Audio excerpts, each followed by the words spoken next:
आसमान में उड़ती पतंग पर अचानक जय जगन्नाथ कैसे चमकने लगा? एक गरीब बच्चे के हाथ में कैसे आई? जानने के भगवान जगन्नाथ की एक ऐसी लीला। पूरी नगरी में मकर संक्रांति का दिन था। हर गली हर छत पर बच्चे पतंग उड़ा रहे थे। कोई हंस रहा था, कोई चिल्ला रहा था, मेरी पतंग ऊंची है। लेकिन इन्हीं आवाजों के बीच मंदिर के सिंह द्वार के पास एक छोटा सा बच्चा चुपचाप खड़ा था।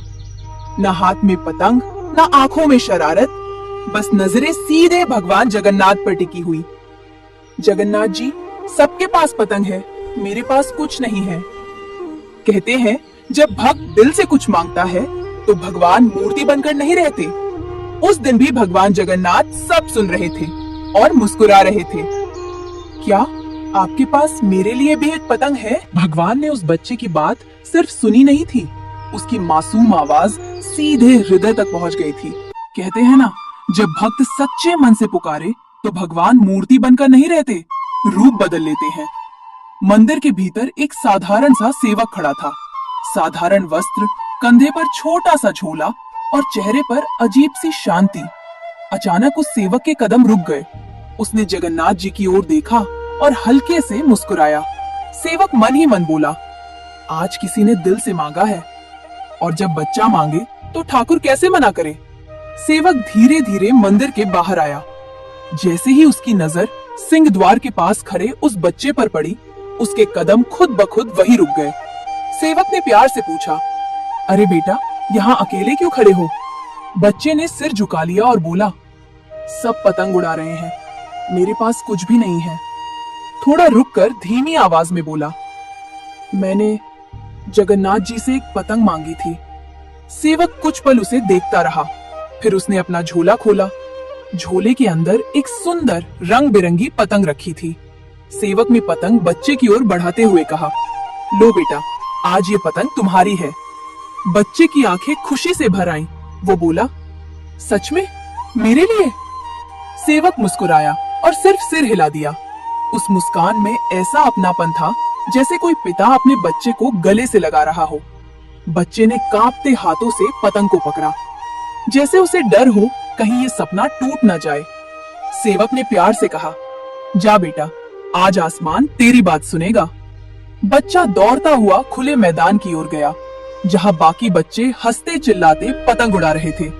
किसी ने उसे देखा और कहा, अरे देखो, इसके पास भी पतंग आ गई। किसी ने मजाक उड़ाया, कितनी छोटी पतंग है। लेकिन बच्चे ने कुछ नहीं सुना। उसकी नजर सिर्फ आसमान पर थी। उसने डोर खींची और पतंग धीरे धीरे हवा में उठने लगी। पहले थोड़ी कांपी, फिर सीधी ऊपर चली गई। बच्चे की आंखों में अचरज था। वो खुशी से बोला, उड़ रही है, मेरी पतंग उड़ रही है। जैसे जैसे पतंग ऊपर जाती गई, वैसे वैसे आसमान में अजीब सी रोशनी फैलने लगी। और तभी लोगों ने देखा, पतंग पर कुछ चमक रहा है। पहले हल्का, फिर तेज, और फिर साफ साफ दिखने लगा, जय जगन्नाथ। पूरा आसमान उस नाम से चमक उठा। सबके हाथ रुक गए, सबकी पतंगे जैसे थम सी गईं। एक आवाज आई, अरे ये क्या है? दूसरा बोला, पतंग पर भगवान का नाम। बच्चा खुद डर गया। उसने नीचे देखा और घबरा कर बोला, मैंने तो कुछ नहीं लिखा। डोर अब भी उसके हाथ में थी, लेकिन ऐसा लग रहा था जैसे अब पतंग नहीं, कोई लीला आसमान में उड़ रही हो। जैसे ही आसमान में जय जगन्नाथ चमकने लगा, पूरा मैदान सन्न रह गया। जिसके हाथ में पतंग थी, उसने डोर ढीली कर दी। जो हंस रहे थे, उनके चेहरे गंभीर हो गए। एक बूढ़ी माँ बोली, अरे राम, ये तो चमत्कार है। कोई बोला, भगवान का नाम पतंग पर कैसे आ गया? किसी ने कहा, ये साधारण बच्चा नहीं है। बच्चा डर के मारे डोर छोड़ने ही वाला था। उसकी आंखों में आंसू भर आए। वो बुदबुदाया, मुझसे कुछ गलती तो नहीं हो गई ना? उसी समय वो सेवक भीड़ के किनारे खड़ा था।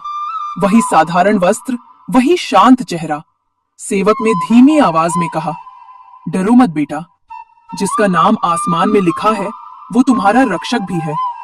बच्चे ने पीछे मुड़कर देखा। वो सेवक उसे देखकर मुस्कुरा रहा था। बच्चा बोला, आपने दी थी ना मुझे ये पतंग? सेवक ने सिर्फ इतना कहा, हाँ, और अब इसे उड़ते रहने दो। इतने में लोग सेवक की ओर बढ़े। कौन हो तुम? तुम्हें कैसे पता था? लेकिन सेवक धीरे धीरे भीड़ में गुम होने लगा। किसी ने उसे रोका नहीं, किसी ने ठीक से देखा भी नहीं, और अगले ही पल वो सेवक वहां था ही नहीं। बच्चा घबरा कर बोला, वो कहां गए? लेकिन जवाब किसी के पास नहीं था। आसमान में पतंग अब भी झिलमिला रही थी और मंदिर की ओर सबकी नजरें अपने आप उठने लगी। आसमान की ओर सबकी नजरें थी, लेकिन कदम अपने आप मंदिर की ओर उठने लगे। लोग आपस में धीरे धीरे कहने लगे, चलो महाप्रभु का दर्शन कर ले, आज कुछ असाधारण हुआ है। बच्चा भी डोर थामे हुए भीड़ के साथ मंदिर की ओर चल पड़ा। उसके चेहरे पर डर भी था और आश्चर्य भी। जैसे ही मंदिर के भीतर दर्शन का समय आया, लोगों ने देखा जगन्नाथ जी आज कुछ अलग ही लग रहे थे। उनकी आंखों में अजीब सी चमक थी, जैसे वो मुस्कुरा रहे हों। एक पुजारी आपस में बोला, आज महाप्रभु बहुत प्रसन्न लग रहे हैं। दूसरा बोला, ऐसा लगता है किसी बच्चे की इच्छा पूरी हुई है। उसी समय बच्चा भीड़ के बीच से आगे आया। उसकी नजर सीधे जगन्नाथ जी पर पड़ी। मंदिर में भीड़ थम सी गई थी। सबकी नजरें कभी आसमान की पतंग पर तो कभी जगन्नाथ जी पर थी, लेकिन बच्चे की नजर सिर्फ एक जगह थी। वो डोर छोड़कर दोनों हाथ जोड़कर खड़ा हो गया। उसने धीरे से कहा, जगन्नाथ जी, मुझे पतंग नहीं चाहिए थी, मुझे बस आपकी याद चाहिए थी। उसकी आवाज कांप रही थी। वो बोला, मेरे घर में कुछ नहीं है, लेकिन आज सब लोग मुझे देख रहे हैं, मुझे डर लग रहा है। मंदिर के भीतर एक अजीब सी शांति फैल गई, जैसे हर दिल उस बच्चे की बात सुन रहा हो। उसी क्षण एक पुजारी अचानक बोल उठा, देखो महाप्रभु की आंखें। सबने देखा, जगन्नाथ जी के नेत्रों की चमक और गहरी हो गई थी, जैसे वो कह रहे हों, डरो मत। बच्चे ने मन ही मन कहा, अगर आप मेरे साथ हैं तो मैं अकेला नहीं हूं। और उसी पल पतंग ने आसमान में एक पूरा चक्कर लगाया। लोग बोले, ये तो आशीर्वाद है। बच्चे के चेहरे पर डर की जगह अब शांति थी। वो मुस्कुराया और बोला, अब मैं समझ गया, भगवान सिर्फ मंदिर में नहीं, मेरे साथ भी है। भीड़ में अब फुसफुसाहट थी। सब पूछ रहे थे, वो सेवक कौन था जिसने पतंग दी और फिर अचानक गायब हो गया? बच्चा मंदिर के खंबे के पास चुपचाप खड़ा था। उसकी आंखें भीड़ को नहीं, किसी और को ढूंढ रही थी। वो बुदबुदाया, आप कहां गए? उसी समय एक बूढ़ा पंडा धीरे धीरे बच्चे के पास आया। पंडा बोला, बेटा, तुम जिस सेवक को ढूंढ रहे हो, आज सुबह हमने मंदिर में किसी ऐसे सेवक को देखा ही नहीं। बच्चा चौंक गया। वो बोला, लेकिन वो तो अभी यहीं थे। पंडा ने जगन्नाथ जी की ओर इशारा किया और बोला, जिसके नाम से आसमान चमक रहा है, वही आज तुम्हारे साथ खेल रहा था। बच्चे की सांस थम सी गई, उसकी आंखें भर आईं। उसने धीरे से कहा, तो वो आप थे? जगन्नाथ जी की मुस्कान और गहरी हो गई। बच्चा भूमि पर बैठ गया। उसने माथा जमीन से लगा दिया। वो बोला, आपने मुझ गरीब को कभी अकेला नहीं समझा, आप मेरे साथ खेलने आ गए। भीड़ में किसी ने कहा, आज भगवान बच्चे बन गए थे। किसी ने कहा, आज भगवान भक्त के घर आए। बच्चे ने आसमान की ओर देखा। पतंग अब भी उड़ रही थी, लेकिन अब वो सिर्फ पतंग नहीं थी, वो भगवान की मुस्कान थी। अब वो मैदान पहले जैसा नहीं रहा। जहां कुछ देर पहले हंसी और मजाक था, अब वहां नम आंखें थी। लोग बच्चे के पास आने लगे। कोई बोला, बेटा, आज तू अकेला नहीं है। एक महिला ने उसके सिर पर हाथ रखा। किसी ने उसके हाथ में नई डोर थमा दी। किसी ने कहा, आज से ये बेटा हम सबका है। बच्चा घबरा गया। उसने कहा, मुझे कुछ नहीं चाहिए, मुझे बस जगन्नाथ जी चाहिए।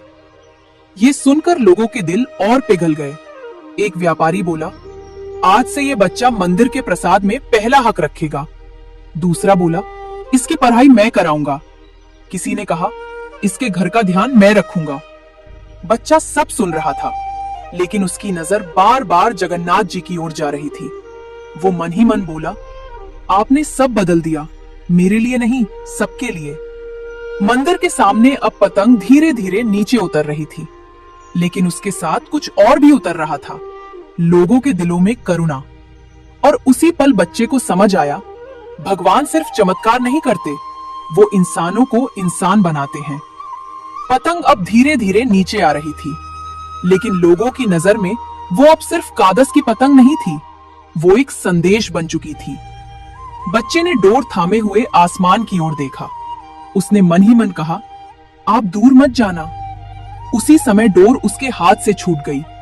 पतंग हवा में कुछ पल ठहरी और फिर सीधे मंदिर की ओर झुक गई। लोग चौंक गए।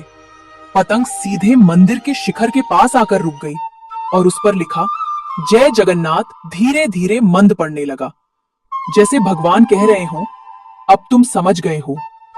बच्चे की आंखों से आंसू बहने लगे।